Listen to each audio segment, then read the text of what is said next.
বাংলাদেশের জনগণ সেই ব্রিটিশ বিরোধী আন্দোলনের সময় থেকে 24 অভ্যুত্থান পর্যন্ত এই রাষ্ট্রটিকে গণতান্ত্রিক করবার, এই রাষ্ট্রটিকে জনগণের করবার, রাষ্ট্রটিকে ক্ষমতার ভারসাম্যপূর্ণ করবার লড়াই সংগ্রাম করে এসেছে। দুর্ভাগ্যের বিষয়, স্বাধীনতার দীর্ঘ সময় পরে এসেও বাংলাদেশের মানুষ সেই কাঙ্ক্ষিত গণতান্ত্রিক মূল্যবোধ সম্পন্ন একটি রাষ্ট্র উপহার পায়নি। বাংলাদেশের উপরে যে ফ্যাসিবাদ চেপে বসেছিল, বাংলাদেশের উপরে যে বাকশাল চেপে বসেছিল, যে স্বৈরতন্ত্র এবং জুলুমবাজ শাসকেরা চেপে বসেছিল, তার বিরুদ্ধে 24 অভ্যুত্থানে এদেশের সাধারণ জনতা ঐক্যবদ্ধভাবে লড়াই করেছে। 24 5ই আগস্ট আওয়ামী লীগকে আমরা রাজনৈতিকভাবে পরাজিত করেছি। আমাদের আন্দোলন সংগ্রামের মধ্য দিয়ে অন্তর্বর্তীকালীন সরকার আইনগতভাবে আওয়ামী লীগের ব্যাপারে সিদ্ধান্ত গ্রহণ করেছে। এখন সময় মতাদর্শিকভাবে আওয়ামী লীগের রাজনীতিকে বাংলাদেশ থেকে বিতাড়িত করার।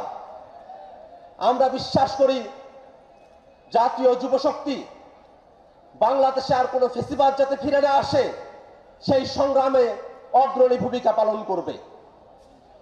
জাতীয় যুব শক্তির যেসব নেতৃবৃন্দকে আমরা দেখেছি, জাতীয় যুব শক্তির আহ্বায়ক, সদস্য সচিব এবং মুখ্য সংগঠক, একজন অ্যাডভোকেট, একজন ডাক্তার এবং একজন ইঞ্জিনিয়ার, শুধুমাত্র কেন্দ্রীয় কমিটিতে যারা আছেন গুরুত্বপূর্ণ দায়িত্বে, তারাই শুধু পেশা জীবনে গুরুত্বপূর্ণ দায়িত্ব পালন করবেন এমনটা যেন না হয়, বরং জাতীয় যুব শক্তির সঙ্গে সারা দেশের যত নেতাকর্মী যুক্ত থাকবেন প্রত্যেকেই যেন পেশা জীবনে তাদের সর্বোচ্চ সফলতার শীর্ষ আহরণ করতে পারেন, সেজন্য জাতীয় যুব শক্তি কাজ করবে বলে আমরা আশাবাদ ব্যক্ত করছি। বাংলাদেশের আপামর জনতাকে এই দেশের যুব সমাজ সবসময় পথ নির্দেশ করে এসেছে। আমরা আশা করব এই দেশের সকল যুব সমাজকে সাথে নিয়ে জাতীয় যুব শক্তি বাংলাদেশের স্বাধীনতা, সার্বভৌমত্বের রক্ষা কবচ হয়ে উঠবে। সংগ্রামী উপস্থিতি, বাংলাদেশ রাষ্ট্রটি বর্তমানেও একটি ক্রান্তিকালীন সময় অতিক্রম করছে। ফ্যাসিবাদী গণহত্যাকারী আওয়ামী লীগের বিপক্ষে এদেশের জনগণের স্বতঃস্ফূর্ত অংশগ্রহণের মধ্য দিয়ে যে আন্দোলন পরিচালিত হয়েছে, তারপরে অন্তর্বর্তীকালীন সরকার যে সিদ্ধান্ত গ্রহণ করেছে, সেই সিদ্ধান্তকে বাংলাদেশে বসবাসরত একটি অংশ এবং বিদেশের একটি কুশীলব তারা গ্রহণ করতে পারছে না। আওয়ামী লীগের কার্যক্রম নিষিদ্ধ হওয়াকে যারা গ্রহণ করতে পারছে না, আমরা তাদেরকে বলতে চাই, বাংলাদেশে গণহত্যাকারী, ফ্যাসিবাদী, জুলুমবাজ, স্বৈরতান্ত্রিক কোন শক্তিকে আপনারা কি আবার পুনরুজ্জীবিত করতে চান?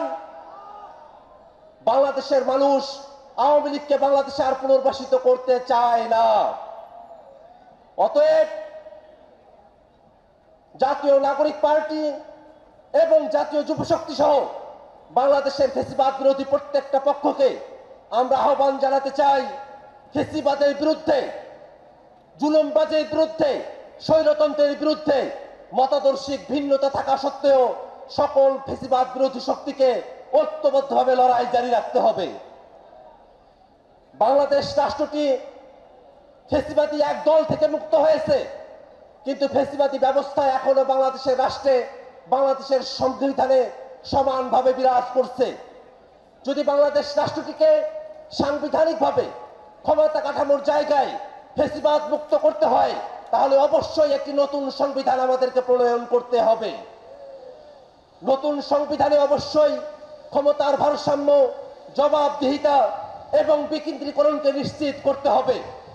সেই লক্ষ্যে শুধুমাত্র সংবিধান সংশোধন করে, সংবিধানের মূল কিছুকে ঠিক রেখে, পারিপার্শ্বিকতাকে সংশোধন করে বাংলাদেশকে একটি গণতান্ত্রিক রাষ্ট্রে উন্নীত করা সম্ভবপর নয়। আমরা আজকের এই আত্মপ্রকাশ অনুষ্ঠান থেকেও দাবি জানাতে চাই, বাংলাদেশ রাষ্ট্রটিকে পরিপূর্ণভাবে গণতান্ত্রিক রাষ্ট্রে উন্নীত করার জন্য অবশ্যই নতুন সংবিধানের স্বার্থে একটি গণপরিষদ নির্বাচন আয়োজন করতে হবে। সুপ্রিয় উপস্থিতি, যেসব শহীদেরা যেসব জুলাই যোদ্ধারা 24-এর আন্দোলনে জীবন দিয়েছেন, আহত হয়েছেন, তাদের ব্যাপারে বাংলাদেশ রাষ্ট্র এখন পর্যন্ত শতভাগ দায়িত্ব নিতে ব্যর্থ হয়েছে।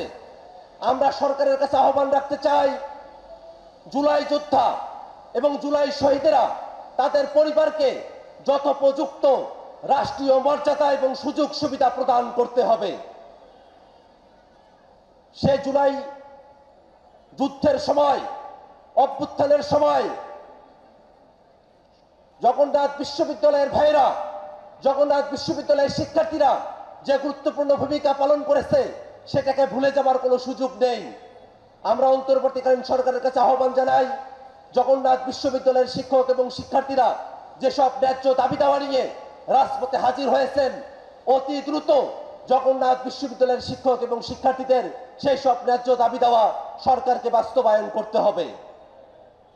আমরা একই সাথে সরকারের কাছে আহ্বান রাখতে চাই, বাংলাদেশ রাষ্ট্রের স্বাধীনতা, সার্বভৌমত্ব, বাংলাদেশ রাষ্ট্রের জাতীয় নিরাপত্তা সংশ্লিষ্ট প্রত্যেকটা বিষয়ে সিদ্ধান্ত গ্রহণ করবার ক্ষেত্রে রাজনৈতিক দলগুলোর সঙ্গে পরামর্শ করে তবেই সিদ্ধান্ত গ্রহণ করতে হবে।